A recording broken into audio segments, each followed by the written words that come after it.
Fill ye up then the measure of your father. Ye serpents, ye offspring of vipers, how can ye escape the damnation of hell?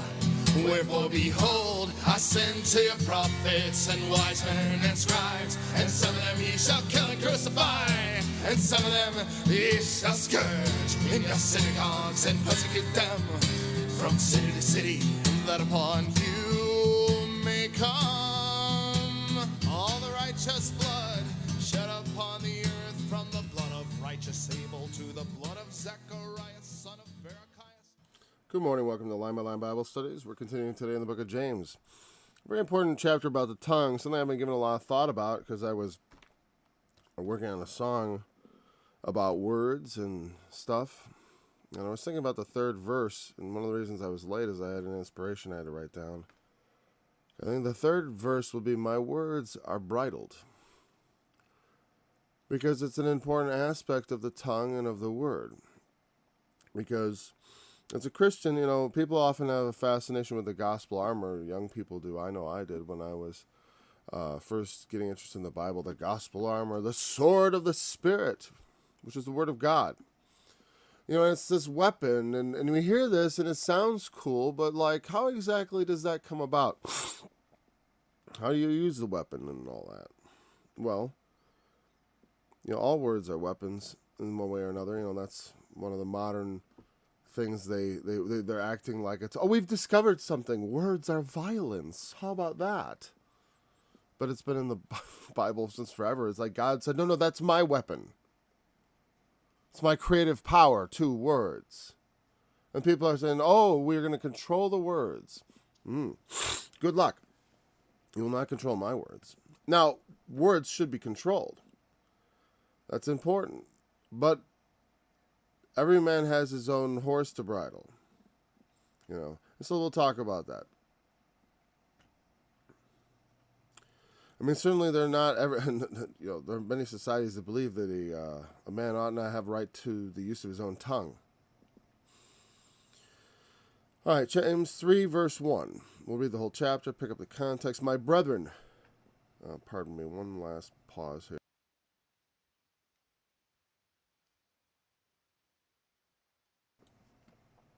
All right, now we shouldn't be interrupted. My brethren, be not many masters, knowing that we shall receive the condemnation. Greater condemnation. For in many things we offend all. If any man offend not in word, the same is a perfect man, and able to bridle the whole body. Behold, we put bits into the horses' mouths, that they may obey us, and we turn about their whole body. Behold also the ships, which though they be so great, and are driven of fierce winds, yet are they turned about with a very small helm, whithersoever the governor listeth. Even so the tongue is a little member, and boasteth great things. Behold how great a matter a little fire kindleth. And the tongue is a fire, a world of iniquity. So is the tongue among our members, that it defileth the whole body, and setteth on fire the course of nature, and is set on fire of hell. For every kind of beasts, and of birds, and of serpents, and of things in the sea is tamed, and hath been tamed of mankind. God, even the Father, and therewith curse we men, which are made after the similitude of God. Out of the same mouth proceedeth blessing and cursing. My brethren, these things ought not so to be. Doth a fountain send forth at the same place sweet water and bitter? Can a fig tree, my brethren, bear olive berries? Either a vine figs, so can no fountain both yield salt water and fresh. Who is a wise man and endued with knowledge among you?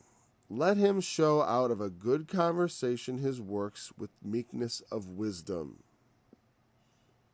But if ye have bitter envying and strife in your hearts, glory not and lie not against the truth. This wisdom descendeth not from above, but is earthly, sensual, devilish. For where envying and strife is, there is confusion in every evil work. But the wisdom that is from above is first pure, then peaceable, gentle, and easy to be entreated, full of mercy and good fruits, without partiality and without hypocrisy. And the fruit of righteousness is sown in peace of them that make peace. Yeah, the conclusion of it is a bit of a parable. I mean, it's understandable, but it's also, there's a lot of instruction and direction. But we have to find the way to in each and every situation in our life to apply those things. That can be the difficult part. All right. So we talked about the first two verses, and it's really continuing. You know, one of the things, the principal warnings he says is, be not many teachers, because they have greater condemnation for the errors they make, especially on account of it being a verbal profession. Now, like I said, the word of God is the weapon of the Christian. And so he's not saying that you should put a mask on your face to prevent you speaking or whatever, but a bridle. But he's comparing it to the bridle in a horse's mouth, which is not meant to shut the horse up, but meant to take control of the horse. We have to have control of our tongue. Now, you know, like I said, I do definitely think that it bears self-examination when I talk about that. But I don't want to dwell too much on that, except to say that, you know, when I think about my journey with my tongue, it's funny because I think from an early age I understood.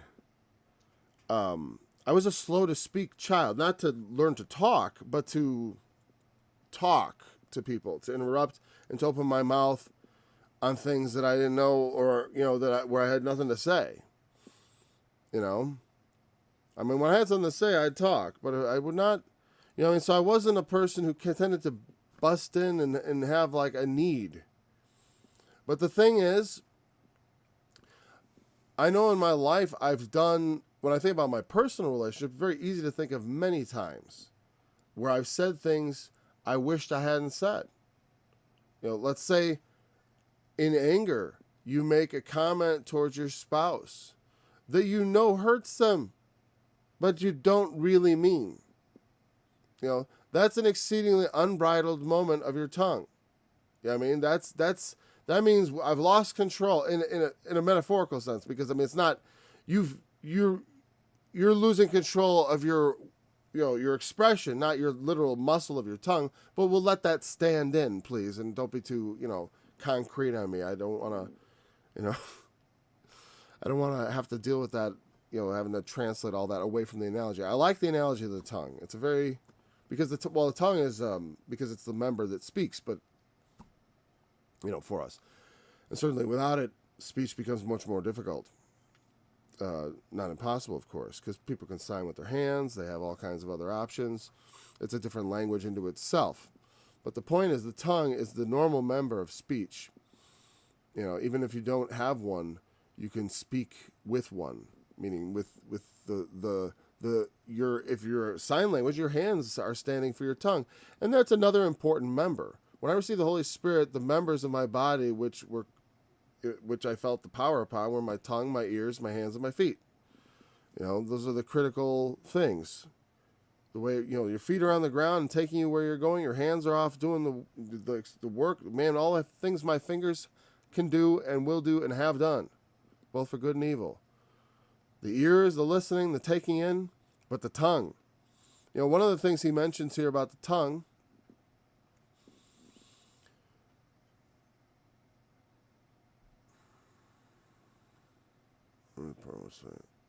maybe I should wait till we get to that part.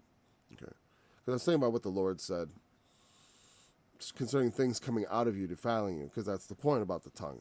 It is something that whereby you, you know, you can be inwardly, or you can make it, well, because it's the thing that the hypocrites sin. That's why I chose that passage from Matthew 23 to be the music to introduce this section, because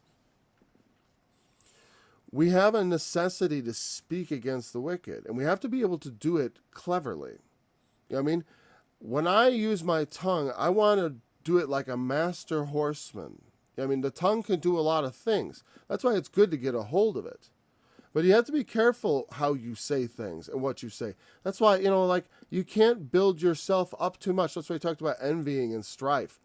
Because the things that give way to envying and strife is, like, a lot of times teachers use their tongue in ways they ought not for their own purposes. And that's what he talks about teachers.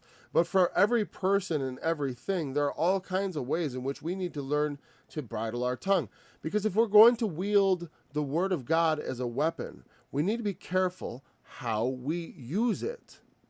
Because a lot of times, for example, if I have a real life sword, I don't want to just go about swinging it and decapitating people. Which is an outcome when you have a sword in your hand. If I'm in a crowded area, I can take my sword out and just start killing people. All right? Because it's a dangerous weapon. Yeah, that's the thing. Your words are dangerous. They are weapons. Things can be done with words. You may not have the skill or the power. The sword, you have to have a lot of power to be able to kill with words. At all, because it's not very easy it's pretty easy to take a sharpened piece of steel and hurt someone with it. A word is a little more, you gotta have a little more skill. You have a little more tact, there's a little more. But the thing is, you can't. And another thing is, though someone was clumsy with words, there are words that are jagged, words that are, there are people who are vulnerable to words. And therefore, some people are very easily hurt with certain words. The thing about those words is they're not necessarily righteous words that have anything to do with the sword of the Lord and the powerful calumnies, blasphemies, insults, demeaning words. There are all kinds of words that can be used to run people down and hurt them. But that's not and words are powerful like that. And if you don't bridle that thing and control it, you're not righteous with them. In our country we have freedom of speech, but we also have a sort of sense of, there's even things called fighting words.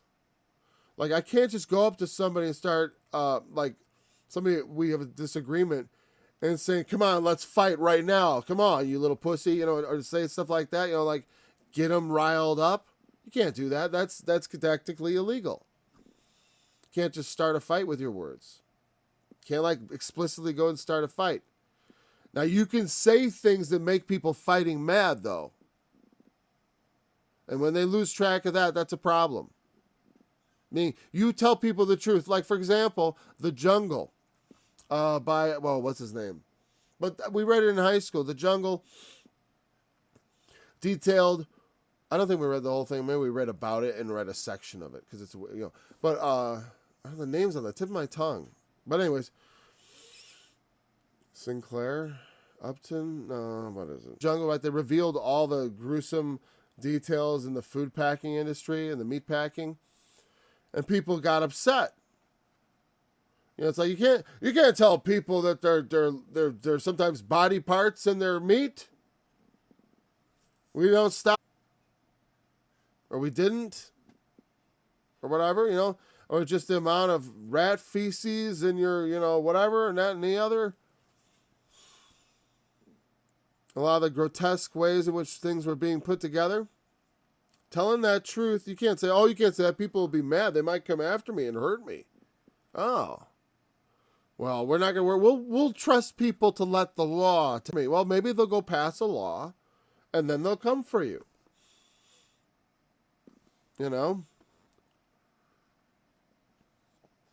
Against such things as verbal abuse. Now, I don't do that by being because it's good for people to practice verbal sparring short of violence. And that's, in childhood, is when that should happen, is preferably if they have enough supervision of somewhat older children and stuff. Violence between the children, we don't really have that. Because it's a capital offense, so to speak. You can't, They're not. Only person who gets to hit anybody is me. You know, it's like the Lord. He reserves vengeance to himself. We also have no tattletaling, really, because I don't like that either. But point is, but they do learn to use their tongues, and it's good to learn to use your tongue to both, to direct it where you want it to go. It's because it's not just like everyone hears it and they're like, I want it. Because here's the thing, is like a lot of times when you really love a subject that you're being taught, what do you want? I want to teach this to other people. I want to share with other people. And in the Christian gospel, there's such a, because we have the Great Commission, there's such a force that is even more so driving you than a normal subject. I mean, because, mathematics doesn't have a, and carry my word to the ends of the earth clause in it. No, it also is, as a form of truth, it is mathematics. And they bring machinery and they bring a lot of other things, positive and negative, But it's overall, that was one of the considerations for. You can destroy someone's reputation with your tongue. Righteously or unrighteous. It can be slanderous. It can be lies. It could be corruption. It could be favoritism. There's a lot of times the tongue speaks and there's something very unrighteous underneath it, And that's why as teachers, you got to be careful. It's like, I don't sit here worrying about making mistakes because that's not what I worry about when I talk about my tongue. I make mistakes. My tongue slips, but to let it get out of control, that's something that people say like, well, what about when you've used profane words on occasion for some instructive purpose in teaching or exclamatory? Yeah, you could say that on on a low level. Yeah, there are moments. Sure, there are moments where I consider it a low level offense that I have uttered things I shouldn't, exclamations maybe. But like, let's say if I'm alone, I hit my thumb with a hammer and it's like, I think nothing of that, honestly. To me, it's like barking as a dog. It's a meaningless exclamation of pain. In that case, and on that level, my conscience, the Lord, look at my conscience about that. What do I think? You know what I mean? And so, but certain other things, but to say it to, when you say it to people, or about people, why am I pointing a toothpick at the screen? When you do those things, it's hurtful. It matters when we start affecting other people. When we start setting on fire the course of nature is an interesting thing. I don't know what he meant by it, but it does make me think like this. It's like, you have the course of nature.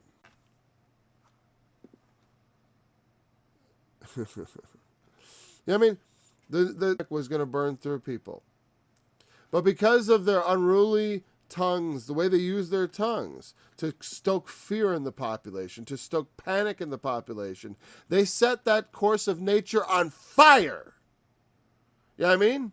They made it infinitely worse.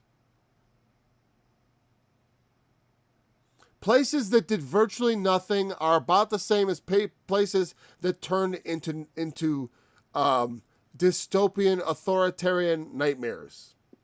I was thinking about doing a funny video on masks. Where I talk about, because I heard recently somebody famous got banned. It was Dan Bongino for saying that masks don't work. Now, masks work. They do things. They block a certain amount of spit that comes out of your mouth, right? And that prevents you from spitting on people and spreading COVID. And they probably have an effect, like, I don't know, somewhere more than 0, but less than 100% effect in slowing the spread of the virus. I think it's a very small number. The masks are doing a very tiny little I bet it's statistically ignorable. But they do something. You know why it's ignorable? Because I'm just not doing that. I'm not going to wear a diaper on my face. I'm not going to infantilize myself. I'm not going to allow this paternalizing thing of the government. It's going to be my daddy. And like, I'm some sort of, I need to have a face diaper on all the time because I don't know how to manage. I can't say it and not spray it. It's so insulting to humanity. Man, think about all the negative consequences. I thought this is a funny negative consequence. It contributes to an atmosphere of authoritarianism. I mean, that's what wearing masks does. And it's something that they do. They're very effective, highly effective at contributing to an atmosphere of authoritarianism. And when you go to the store, you feel like you're living in an authoritarian regime. That's what masks help you feel inside. That's something they also do. That's why I can't wear one. I just can't contribute. I don't want to make people feel like that. I think that's evil. It's like someone go to the doctor. I always feel like I'm in an authoritarian nightmare whenever I visit the doctor. So that's not new. Hospitals are authoritarian, blah, blah, blah. The thing is, you can take control of yourself right there. The thing is, remember your body. You can feel, in the hospital, they'll tell you no. You just tell them no, no. And so we always took control in the hospital. As far as for our care, you betcha. You take care of yourself. They are good people very often, but make mistakes and stuff. You make sure you live and die on your own recognizance. Before the Lord.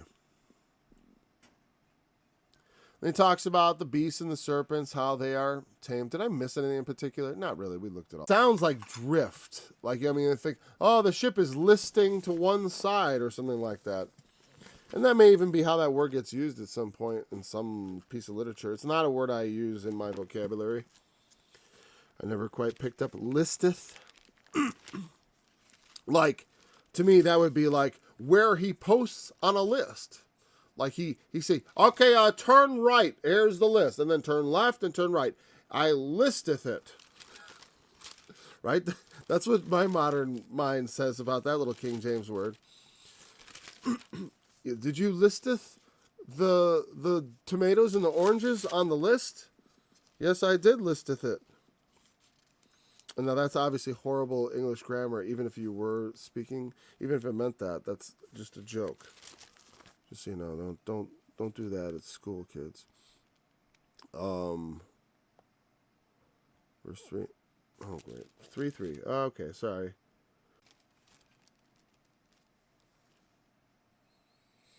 It's funny because it doesn't say it in my Bible. I must have looked that up. Whatever. It's also used of the Holy Spirit. The wind bloweth where it listeth, I believe, right? And you can't tell when Jesus was talking to Nicodemus. That'd probably be an easier place to find it. Oh, wait a second. They'll probably have an actual word there. Hold on. Sorry. We're going to look in the real Bible. That's Gospel of John. We're going to be what, chapter 2, right? Yeah. But it's so much easier to find stuff in my real Bible.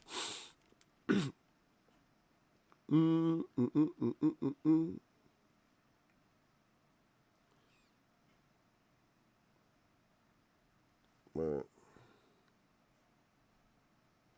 Yeah. Verse 8 of John chapter 2. I'm sorry, John chapter 3. John 3, verse 8. The wind bloweth where it listeth,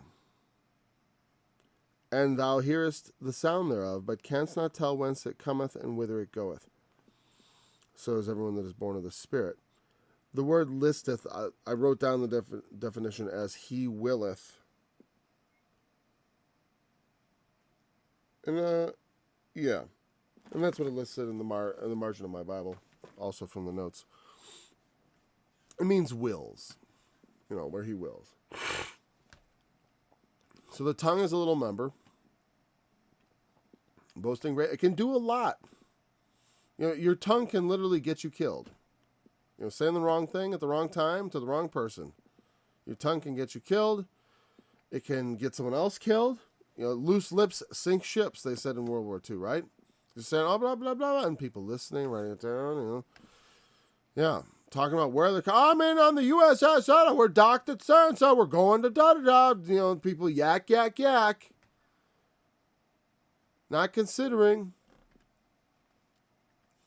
Yeah, I'm going away for 2 weeks. My family will be alone and blah, blah, blah. My house will be empty, blah, blah, blah, or whatever. Like, oh, yeah, we're going on vacation. There are a lot of times when it's like people loudly declare things in public or something, not knowing who's hearing. It can be mistakes.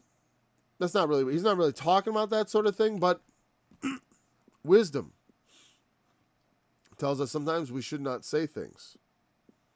Not every thought that comes to mind should be spoken. We need to bridle our lips. Sometimes we think of saying things we shouldn't, and there are reasons we shouldn't say them. There may be because maybe just for the sake of mercy, of kindness. Sometimes you don't utter a cruel word because you think of it and because they deserve it, any more than you throw a stone. Because being cruel is what the wicked are, and a long time ago when I started debating with Shepherd's Chapel students on my website, as time goes on, you can see I became less insulting in my retorts. I wasn't horribly insulting to begin with, but since I was posting them publicly, I thought of how it would look as people read my things. Like, I didn't think so much in terms of the person I was talking with. Maybe often they were very insulting, and it was very tempting to be insulting back. But I chose to try not to be. And then, to refrain from from saying simply things like, your response is so poorly written that it causes me to question your intelligence, and that kind of stuff.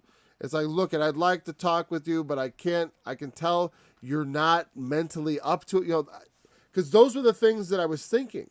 Because I was like, I would read their writing, I would listen to what they're saying, I would try to talk to them patiently, and they would become belligerent and stuff. And I thought, these are just stupid people. But in a sense, it's bait. One, if they are stupid people, they deserve all the more mercy, because stupidity is preventing them from understanding. What a terrible thing. Did I get smart by my will or something?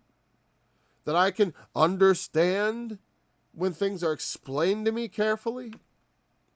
And that also I have the openness of mind that if you explain to me carefully something I don't understand, I can be made to understand and to change my mind perhaps if I had a misunderstanding. I have that in me, but some people, they're so unintelligent, it's hard for them to learn new things. They get set in their ways, and far be it from me to just be like, you dummy. That's not why God gave me gifts, to be cruel to other men that are of lesser degree,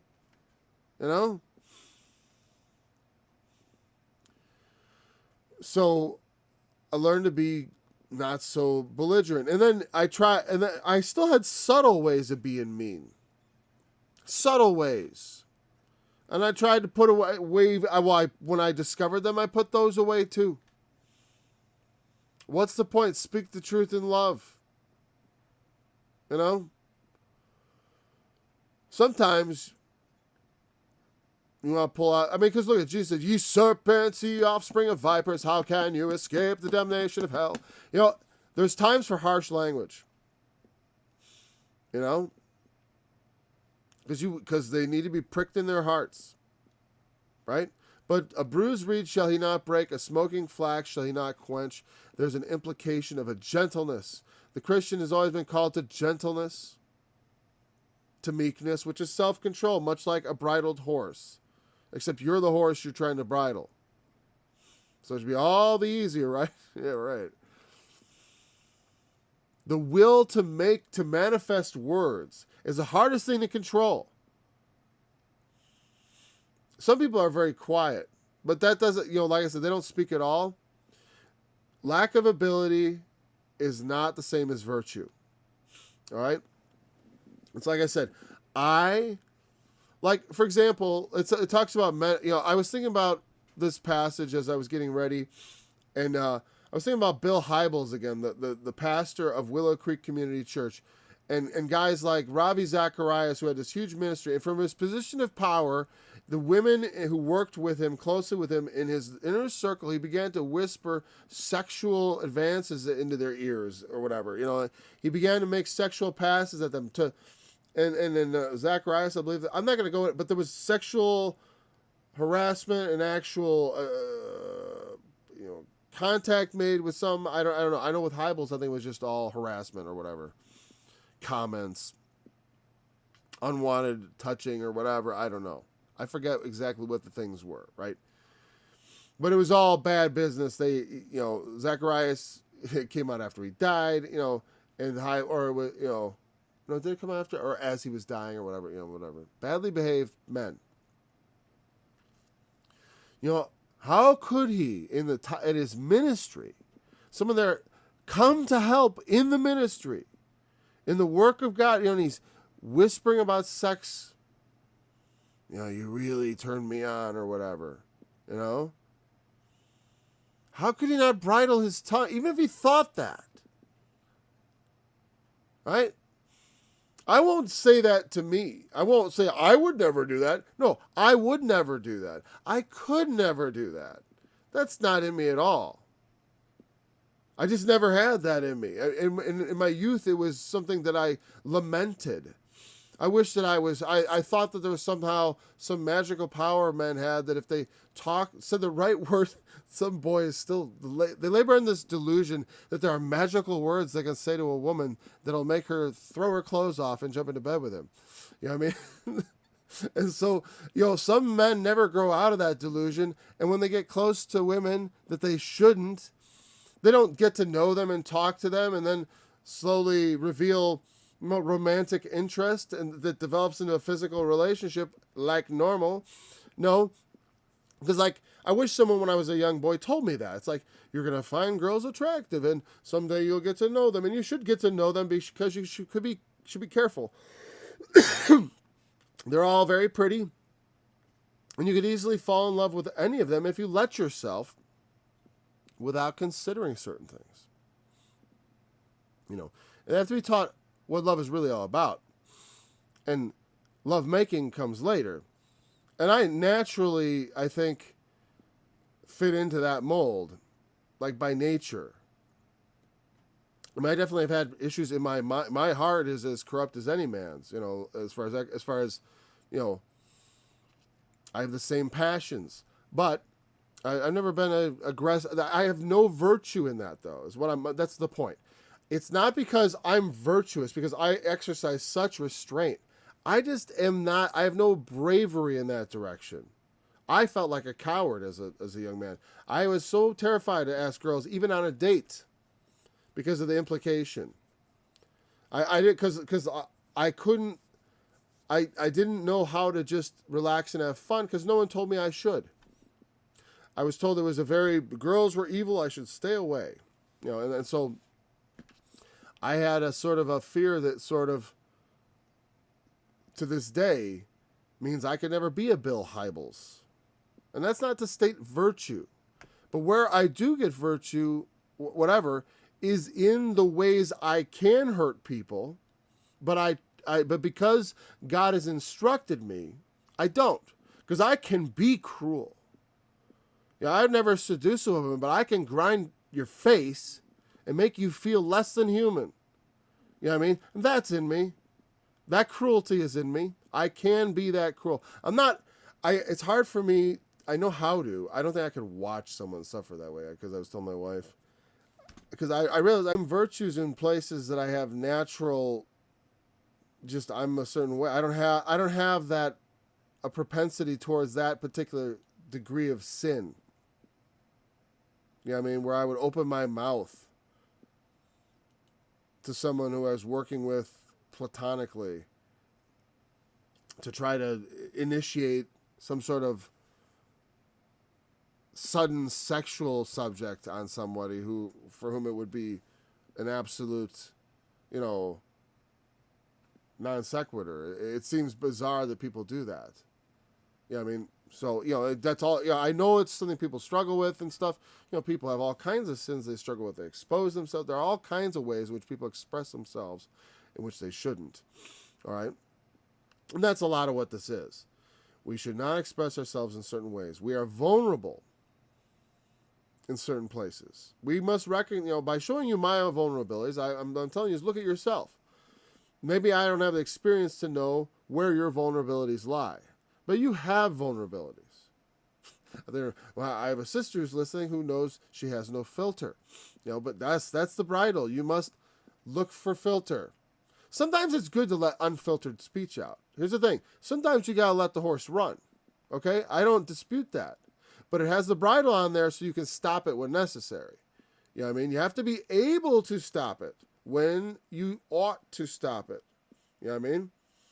Sometimes it's appropriate to just be like, let loose with the tongue. And, I believe it. I write songs about it.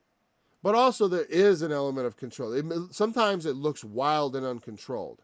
But I'm not riding a bucking bronco here. You know what I mean? I like to think of it more as a circus horse. It's doing tricks. And it's doing amazing things. And jumping and running and spinning and dancing. But it's not out of control.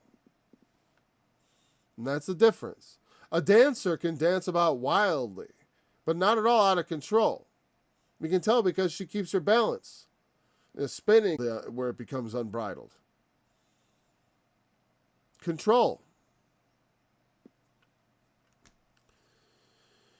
He talks about the beasts and the birds that have been tamed to mankind. The tongue can no man tame. It's an unreally. That's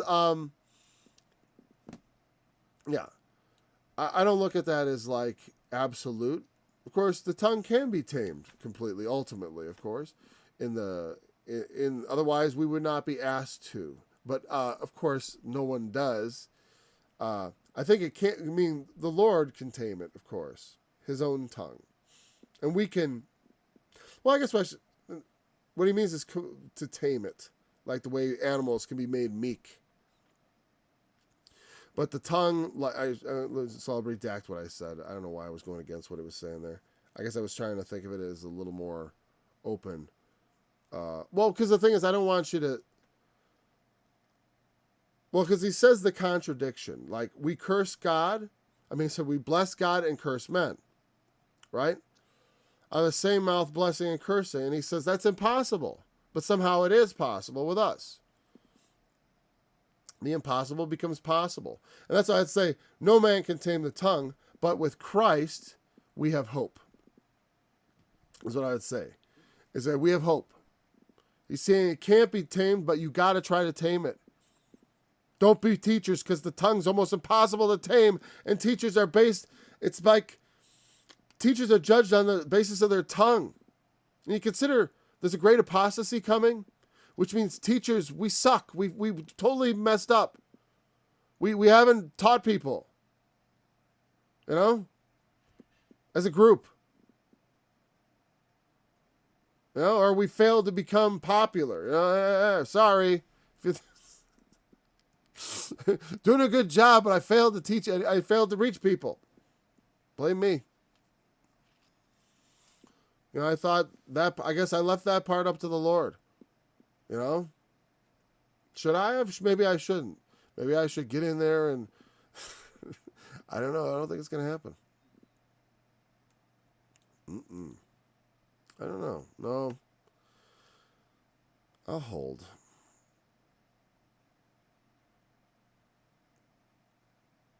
Yeah, the tongue full of deadly poison. That's a metaphor, But it has you can say words that take years to heal, And it's just because it's like you say a hurtful thing, and they can forgive you immediately, and they will. My wife and I, every disagreement, we sorted it all out years ago, right? But there were things that, in the heat of the thing, it's like it took a while to kind of forget, because it's just by nature you can't forget as quickly as that. It's easier to forgive than to forget. But time heals all wounds like that. As far as forgetfulness, with time, it comes, And especially when we forgive each other, and then we in good conscience work together over time to make things better, Because we can, sometimes we make the same mistake, but we can work on other things. We can, we can shore up our relationships. We gotta be careful because, some things people say are so poisonous that it ruins relationships forever. I could think of examples, but I don't want to say. Nothing that has ever passed between me and my wife would qualify. But I imagine, things involving adultery or people saying things. So a certain level of you can hurt someone so bad that you can distort forever their perception of you. Because you reveal yourself to be something maybe that they didn't realize you were. And you may think that's not really you, but it's coming out and it's revealing itself. And for the outside world, we can think nothing but that is you. And you're really showing yourself. Because honestly, sometimes the worst things we think in our hearts and say, those are us. Yes. That's why you will give account for your thoughts. God knows your thoughts. And that's why it's a dangerous thing, to be a teacher, because people think a lot of grand things about themselves, what they are, who they are in God, and all that stuff, right? Having an unruly tongue, or even if you're, I look holy, holy, holy, and I teach, whatever, all the holy things of God, but in my heart, the poison works. Envy and strife.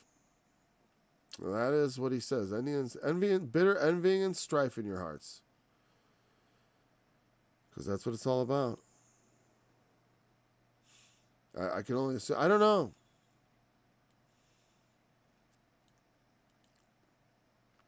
So he does this thing about out of the same mouth comes blessing and cursing. We bless God, even the Father, and then we curse men which are made after the similitude of God. How can we curse men and bless God? Out of the same mouth.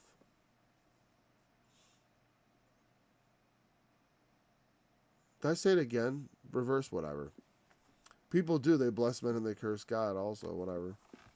Point is, human beings are a contradiction. These things ought not so to be. We ought to have a mouthful of blessing. Because it's like, even the wicked, it's like, bless his heart, he knows not what to do. Lord, know not what he does, what to do. He doesn't know what to do or what he's doing. And Lord, bless him. Let him see the lights.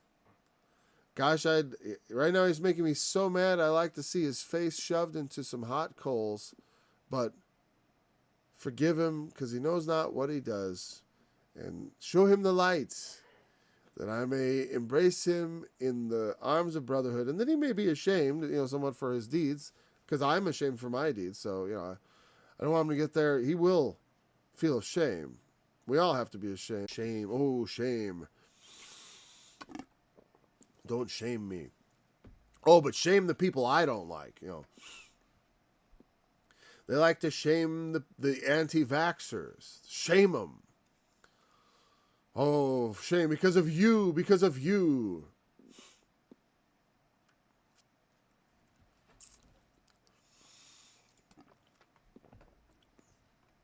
It's like all this garbage we did unnecessarily, and you're going to blame at this point people who are reluctant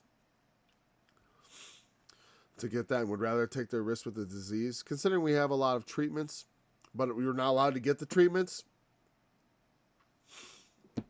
because of maybe your race, or because they just don't want to treat people. They want them to get the vaccine, so they want to punish you for not having gotten the vaccine. So if you get sick, no treatment for you. I mean, what kind of insanity? I mean, obesity is a worse thing in our society. And by no means do I think that's the way to treat it. By making it a federal mandate. We have we'll have national fitness, man. Everybody out of your houses at 6 o'clock. The drones are going to be overhead, and they'll be armed. Their weapons will be hot. You will do burpees in the front lawn. Rain, snow, sleet. Right?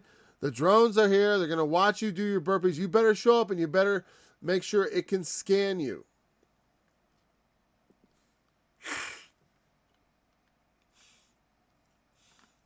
You better have all your vaccinations and been shot with all your shots.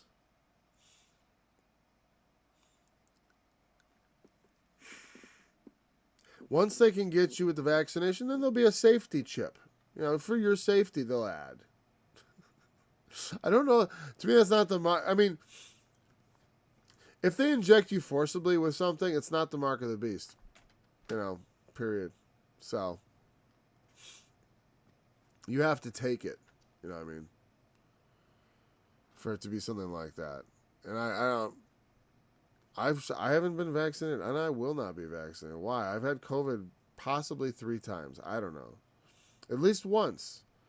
This last time, I think it was COVID because for the first time, I kind of noticed a loss of taste. But I've had colds where I lost taste before. I don't care anymore. Can we just forget about it?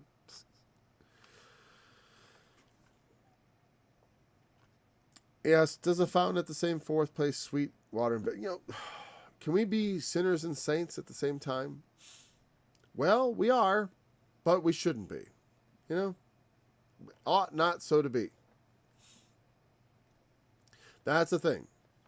It may be so, but it ought not be so. And that's what I don't like about when, I heard some Lutheran denomination talking about that, about sinners, saints. They actually used it. That's what we are. And it's like, I know, but it's to our shame.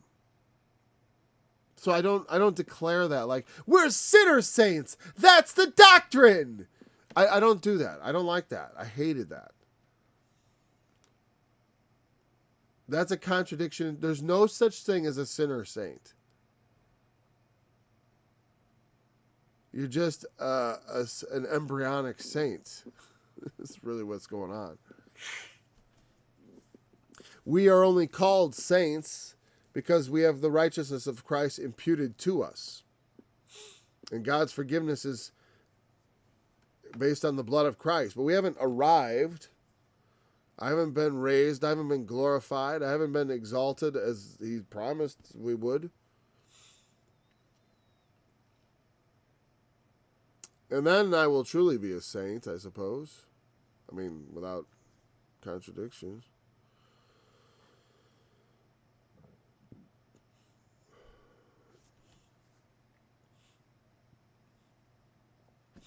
Same place, sweet water and bitter. Can a fig tree bear olive berries or the vine figs? Reminds me of when Jesus talked about every tree that bringeth not forth good fruit is hewn down and cast in the fire. You can't have both. But we do. We do both, which is a contradiction. It can't be in nature. Humans are natural contradictions in many ways. All right? But we ought not. But the point is to let us do things. Right? The conclusion is, who is the wise man endued with knowledge among you? Let him shall have a good conversation, his works with meekness of wisdom. The salt water and fresh in the same place? No, you get a mixture. You can't have both coming out of the same thing. They're bifurcating somehow magically. Well,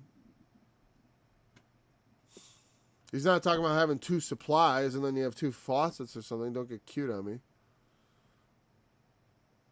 I would say that because I think of those cute responses. I'm like, no, that doesn't count.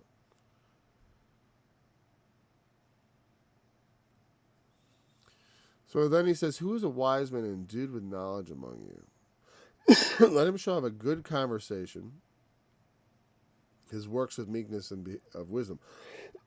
Conversation is not like we think of conversation. Though honestly it should be, because verse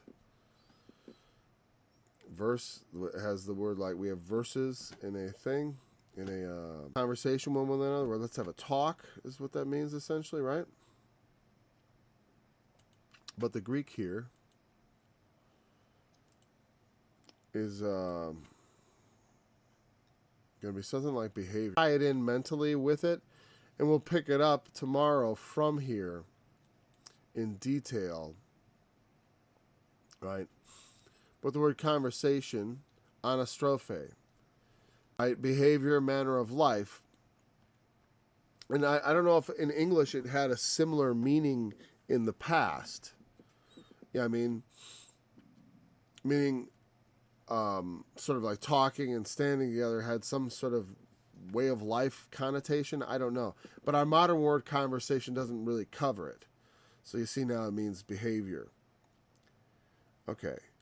So we'll pick up in verse 13. But the idea is we need to use our mouth with wisdom. We need to use wisdom to control our tongue. Meekness of wisdom was a good another one. Self-control. Out of good behavior, we show our works with self. And you know, because like I can make a show of wisdom. Look how smart I am. I just made a fool out of you with my words. You know what I mean? I have wisdom. You know, like, oh, ask me a question. Any question.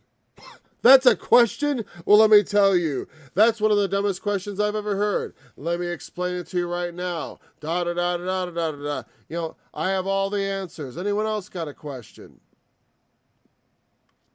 That's the kind of that'd be the opposite of meekness of wisdom.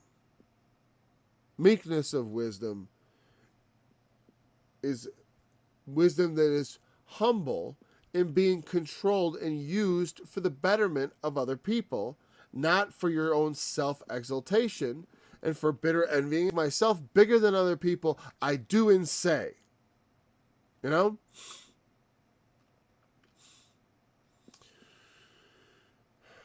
And that's wrong. So that's the difference. We'll pick it up with verse 13 tomorrow, and we'll continue, and we'll definitely finish this chapter tomorrow. Until then, thanks for joining me. Look forward to being back again tomorrow. Fill ye up then the measure of your father. Ye serpents, ye offspring of vipers, how can ye escape the damnation of hell?